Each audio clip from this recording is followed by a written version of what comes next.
एक बार भगवान श्री कृष्ण द्वारिका में विराजे थे, माता रुक्मणी थी और नारद जी आ गए। नारायण नारायण।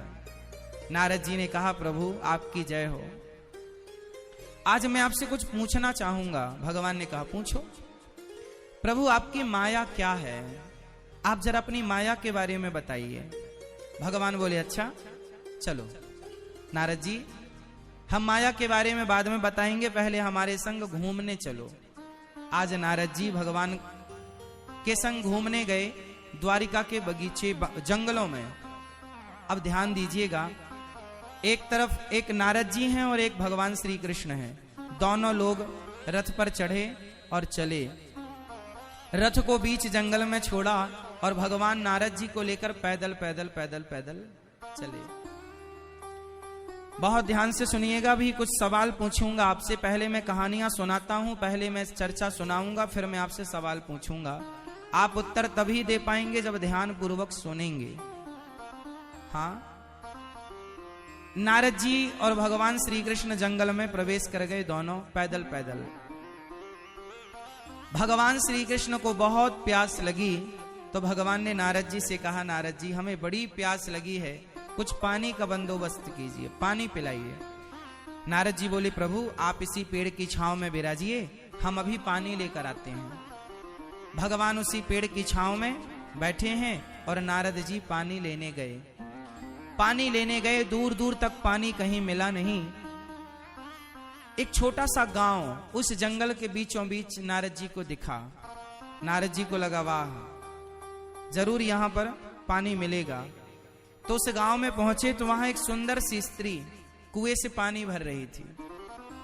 नारद जी ने कहा, देवी थोड़ा सा जल हमें भी पिलाओ।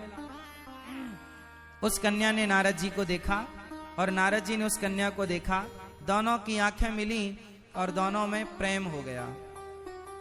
अब देखो, नारद जी साधु हैं और नारद जी को एक पनिहारन से प्यार हो जाता है। पानी उस महिला ने नारद जी को पिलाया और नारद जी ने पूछा, देवी आप कौन हैं? उस स्त्री ने बोला कि मैं यहाँ के राजा की बेटी हूं। नारद जी बोले, वाह हम तुमसे विवाह करना चाहते हैं। अच्छा, नारद जी का भी मन हुआ कि चलो हम भी गृहस्थी बसाएं। नारद जी ने उस पानी भरने वाली स्त्री, जो बहुत सारी सखियों के साथ थी पर सभी सखियों में वो अत्यधिक सुंदर थी, नारद जी को मोह गई और नारद जी ने कहा कि हम आपसे विवाह करना चाहते हैं। उस कन्या ने कहा, ठीक है, हमारे पिताजी से आप पूछ लीजिए, वो तैयार हैं तो मैं भी तैयार हूं। अब नारद जी गए और लड़की के पिता से प्रस्ताव रखा कि आपकी बेटी हमें बहुत पसंद है, हम विवाह करना चाहते हैं। अच्छा, लड़की का पिता भी सोचा कि ऐसा लड़का कहां मिलेगा, नारद जी। अब नारद जी से अच्छा कौन होगा, तो नारद जी से उन्होंने विवाह कर दिया। विवाह हुआ। अब नारद जी रहने लगे आनंद से गृहस्थी में। अच्छा, नारद जी आए थे पानी लेने। नारद जी आए थे भगवान के लिए पानी लेने, पर वो भूल गए पानी वानी भगवान को और गृहस्थी में चले गए। कुछ दिनों बाद, कुछ वर्षों बाद नारद जी के यहाँ उनकी पत्नी गर्भवती हुई और उनकी एक सुंदर सी बेटी हुई। दोबारा उनकी पत्नी कुछ वर्षों बाद गर्भवती हुई और उनके सुंदर सा बेटा हुआ। बेटी और बेटा। अब नारद जी गृहस्थ का आनंद ले रहे हैं, तभी क्या हुआ, जो नारद जी के ससुर थे उनकी मृत्यु हो गई। अच्छा, नारद जी के ससुर के कोई बेटा नहीं था, एक बेटी थी और बेटी भी नारद जी को ब्याही गई। तो अब उस राज्य के राजा कौन बने, तो नारद जी को राजा बनाया गया। अब नारद जी राजा बन गए और राज गद्दी पर बैठकर उनकी एक बेटी, एक बेटा और सुंदर सी पत्नी, बड़े आनंद से वो रहने लग गए। राज गद्दी पर बैठे हैं राजा और प्रेम से राज सत्ता चलाने लग गए। तभी एक दूसरे राजा ने अटैक कर दिया नारद जी के राज्य पर, और नारद जी को युद्ध का कोई अनुभव तो था नहीं, क्योंकि वो तो संत आदमी थे और संत लड़ना भिड़ना क्या जाने। नारद जी बेचारे उस युद्ध में हार गए और हारे ऐसे कि नारद जी भागे और भागे तो पत्नी और बच्चों को लेकर भागे। पत्नी और बच्चों को लेकर भागे। भागते भागते भागते भागते उन्हें खूब प्यास लगी, खूब भूख लगी, पर कोई खाना नहीं, कोई पानी नहीं। बेचारे परेशान हो गए। नदी के उस पार कोई गांव दिखाई पड़ा नारद जी को। तो नारद जी सोचे चलो उस गांव में चलते हैं। छोटे छोटे बच्चे नारद जी के बेचारे तड़पने लगे, तड़पने लगे। बहुत भूख लगी है, पानी दे दो। प्यास लगी है, चलो नदी का पानी तो मिल गया, प्यास तो बुझ गई, पर भूख लगी है। अब छोटे छोटे बच्चों को नारद जी कैसे समझाएं कि खाने में कुछ नहीं है वर्तमान में। बेचारे नारद जी बच्चों की तड़प देख रहे हैं, बच्चे तड़प रहे हैं, भूख से छटपटा रहे हैं। बेटी बेटा छोटे ही तो हैं। ये दोनों पति पत्नी, नारद जी और नारद जी की पत्नी, इन्होंने एक नाव तैयार की, लकड़ी की जुगाड़ बनाया। कोई नाव, नदी के उस पार जाना है, वहां गांव दिखाई पड़ रहा है, शायद कुछ खाने को मिल जाए। तो एक नाव बनाई और नारद जी ने अपनी बेटी और बेटा और पत्नी को बिठाया और नाव चली। दुर्भाग्य देखिए कि नाव जब बीच में पहुंची नदी के, तो नाव डूब गई। और नाव डूबी तो नारद जी की पत्नी और बच्चे तीनों डूब गए। बच्ची अलग डूब रही है, बेटा अलग डूब रहा है, पत्नी अलग, और चिल्ला रहे हैं तीनों बचा लो। बेटी कह रही है पिताजी बचाओ, बेटा कह रहा पिताजी बचाओ, पत्नी कह रही है हे प्राण प्रिय बचाओ। अब नारद जी को तैरना तो आता था, बाकी तीनों को तैरना नहीं आता था। नारद जी ने बहुत कोशिश की, बेटे को बचाएं तो बेटी मर जाए, बेटी को बचाएं तो पत्नी मर जाए। क्या बताएं, बहुत कोशिश की नारद जी ने। नदी का बहाव इतना तेज था, वो किसी को नहीं बचा पाए। अब नारद जी किनारे पहुंचकर डूबती हुई पत्नी को अपनी आंखों से देख रहे हैं, मरते हुए बेटा और बेटी को अपनी आंखों से देख रहे हैं। और नारद जी छाती पीट पीट कर रो रहे हैं, हे विधाता तू कितना निर्दयी है, क्या बिगाड़ा हमने, तूने हमारी बेटी बेटा हंसता खेलता परिवार तूने छीन लिया। हे विधाता क्या बिगाड़ा मैंने। रोने लगे नारद जी। नारद जी बोले मैं भी जीऊंगा नहीं, मैं भी मर जाऊंगा। अभी नारद जी मरने का सोच ही रहे थे कि तब तक भगवान आए और भगवान बोले नारद जी हमारा पानी मिला, पानी लेने आए थे, पानी मिला। अब नारद जी ने भगवान को देखा, कुछ याद आया। भगवान बोले नारद जी हमारे लिए पानी लेने गए थे और अभी तक नहीं आए, 1 घंटे से मैं बैठा हूं। अब नारद जी बोले हे प्रभु अभी 1 ही घंटा हुआ है। हाँ 1 घंटा हुआ, तुम 1 घंटे पहले तो गए थे। अब नारद जी ने सोचा हे भगवान तो ये सब क्या था। हे प्रभु अभी मेरी पत्नी पानी में डूब गई, आप बचा लो। भगवान बोले वो कोई पत्नी वत्नी नहीं थी, तुम भूल गए, तुम भूल गए तुम कौन हो।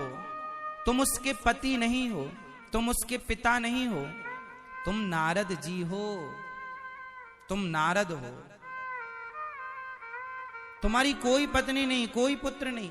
तो प्रभु ये जो मेरी पत्नी थी, ये मेरा बेटा था, ये मेरा राज्य था, ये सब क्या था। भगवान ने मुस्कुरा कर कहा यही तो माया है, यही तो।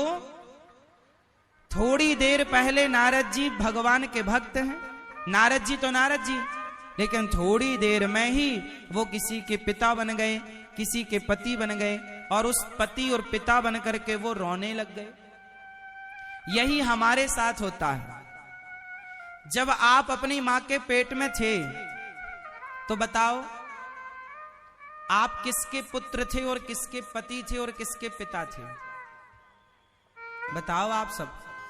जब आप अपनी मां के पेट में, अच्छा मां के पेट से पहले जब आप अपनी मां के पेट में आए तो कहीं थे तब ना आए, कहीं होते ही नहीं तो आते कहां से। आप रायपुर में थे इसलिए तो कथा में आए, रायपुर में होते ही नहीं तो कथा में कैसे आते। तो आप सब लोगों से मेरा सवाल, आप जब अपनी मां के पेट में आए तो मां के पेट में आने से पहले आप सब कहां थे। फास्ट उत्तर दो, उत्तर दो, कहां थे आप लोग। थे या नहीं? जोर से उत्तर दो। थे? यदि नहीं थे तो फिर आ कहां से गए? मतलब थे तब ना आए। तो आप अपनी मां के पेट में आने से पहले ना तो आप किसी के पुत्र थे, ना किसी के पिता थे, ना किसी की पत्नी थी और ना किसी के पति थे। जब आए, जन्म हुआ, तो फिर धीरे धीरे आप जुड़ते चले गए, कहते चले गए, ये मेरा, ये मेरी माँ, ये मेरा पिता, ये मेरे भाई, ये मेरी बहन, ये मेरी पत्नी, ये मेरा पति, मेरा पुत्र, मेरी पुत्री। धीरे धीरे जैसे नारद जी थे तो भगवान के भक्त, लेकिन वो मोह में पड़ गए एक स्त्री के, शादी कर ली, फिर बच्चे हुए और उन्हीं में रोने लग गए। अच्छा ये बताओ, नारद जी भगवान के पास हैं, कोई दुख है? बताओ, कोई दुख नहीं। लेकिन जैसे ही वो संसार में उलझे पत्नी पुत्र में, वो दुखी हो गए कि नहीं? बस यही है, संसार में रहना बुरा नहीं है, संसार में उलझ जाना बुरा है। यही माया है। वो पत्नी के लिए रो रहे हैं नारद जी। क्या वो पत्नी नारद जी की थी? क्या वो बेटा नारद जी का था? अरे जो आपका है नहीं वो आपको अपना सा लगे, यही तो माया है। रस्सी में सांप है नहीं, पर रस्सी में सांप की भ्रांति होती है। रस्सी में आपको क्या दिखाई पड़ता है? कई बार फास्ट, जोर से मेरी मां। रस्सी में क्या दिखता है? कई बार सांप। क्या सांप है? सांप नहीं है पर दिखा। सांप है नहीं पर दिखा, यही माया है। संसार में अपना कोई है नहीं पर अपना सा लगा, यही तो माया है। क्यों लगा? माया के कारण। रस्सी में सांप क्यों दिखा? अंधकार के कारण। अंधकार था, अंधेरा था, आपने रस्सी को सांप समझ लिया। यदि आपके हाथ में प्रकाश होता, टॉर्च होती, तो क्या रस्सी को आप सांप समझते? बोलो। अंधेरे में रस्सी को आपने सांप समझा। उसी प्रकार माया के अंधकार से आप संसार को सत्य समझ लेते हैं, जबकि ये झूठा है। यही माया है। क्यों हम सत्य मान बैठे हैं? माया है। पत्नी हमारी है नहीं, हम मानते हैं। बेटा हमारा, अच्छा ये बताओ, आपका बेटा आपका ही है? आप कंफर्म करा सकते हैं मुझे? जब एक पिता के द्वारा मां गर्भवती होती है, तो पिता के द्वारा मां के गर्भ में पानी की कुछ बूंदें स्थापित हो जाती हैं। वो पानी की कुछ बूंदें पिता ने स्थापित कर दी, उसके बाद पिता का काम खत्म। वही पानी की कुछ बूंदों से मां के गर्भ में मां का रज मिलकर उस पानी की बूंदों से वहां एक प्रोसेस स्टार्ट हो गया। मां के रज से मिलकर पिता का तेज, दोनों का जब अंश मिला तो पेट में, मां के गर्भ में बच्चे का निर्माण स्टार्ट हुआ। पहले बच्चे का सिर बना, फिर बच्चे का हाथ और पांव बना, फिर बच्चे का स्त्री और पुरुष का चिन्ह बना, फिर बच्चों के साथ धातुएं बनी, पूरा हड्डी इत्यादि तैयार हुई, आंख तैयार हुई। अब मुझे कृपया ये बताओ कि ये तैयार कौन कर रहा है? आंख कौन लगा रहा है? आपकी मां या आपका पिता? बोलो। मां आंख लगा रही है, मां हड्डियां भर रही है। कौन कर रहा है ये? ऊपर वाला, जिसे परमात्मा कहते हैं, जिसे ईश्वर कहते हैं। मां का रोल कितना है? वो अपना खाती पीती घूमती फिरती, उसका पेट से कोई संबंध नहीं है। वो पेट में कुछ भी करने नहीं जा रही है। उसका एक छोटा सा योगदान था कि मां ने अपना गर्भ केवल बच्चे को रहने के लिए किराए पर दे दिया। आपका केवल इतना योगदान है मेरी मां कि आपका पेट जो है, आपका गर्भाशय जो है, उसे किराए पर लिया गया है। पिता और मां दोनों का जल मिला और बच्चे का निर्माण पानी की बूंदों से स्टार्ट हो गया। किसने सिर लगाया? किसने आपकी हाथ लगाई, किसने आपको दिल की धड़कन दी, किसने आपकी आंखें, आपका कान, आपका सुंदर सा शरीर दिया? बताओ कौन है वो? भगवान। कौन है वो? भगवान। वो भगवान जिन्होंने आपको मां के पेट में बनाया, आप बने। 9 महीना टाइम पीरियड पूरा हुआ, आप बाहर आए। मां की हिस्सेदारी केवल इतनी है कि वो हमें पेट में रखती है। बाप की हिस्सेदारी केवल इतनी है कि उसका तेज मां के गर्भ तक पहुंचा। अब बताओ कितनी हिस्सेदारी है? मां की हिस्सेदारी 2%, बाप की हिस्सेदारी 1%, टोटल 3% मां बाप की हिस्सेदारी है। वरना 97% हिस्सेदारी आपको किसकी दिखती है? यदि भगवान ना बनाए तो मां क्या कर लेगी? कई बार गर्भ खराब हो जाता है, सही ग्रोथ नहीं हो पाती, बच्चा नहीं बन पाता, तो फिर मां बना ले, तू अपने से क्यों नहीं बना लेती हो? यदि तुम ही बच्चे को सब करती हो तो फिर बच्चा मिसकैरेज हो जाता है, निकल जाता है बाहर, उसका ग्रोथ नहीं हो पाता, गर्भाशय में वो पनप नहीं पाता, डेवलप नहीं हो पाता, तो आप बना लेती ना। फिर क्यों गर्भपात हो गया? क्यों बच्चा बाहर आ गया समय के पहले? तुम्हारा जोर था, तुम्हारा बस था, तो तुम बना लेती ना। इसका अर्थ है कि तुम्हारा कोई अधिकार नहीं है। है या ना? है या नहीं? केवल तुम एक माध्यम हो। बाकी पूरा प्रोसेस 9 महीने में तैयारी हुई और बच्चा बाहर आया तो 3% मां बाप की हिस्सेदारी बची, 97% हिस्सेदारी किसकी? भगवान की है या नहीं? कितने लोग इस सहमति 97% की हिस्सेदारी से सहमत हैं?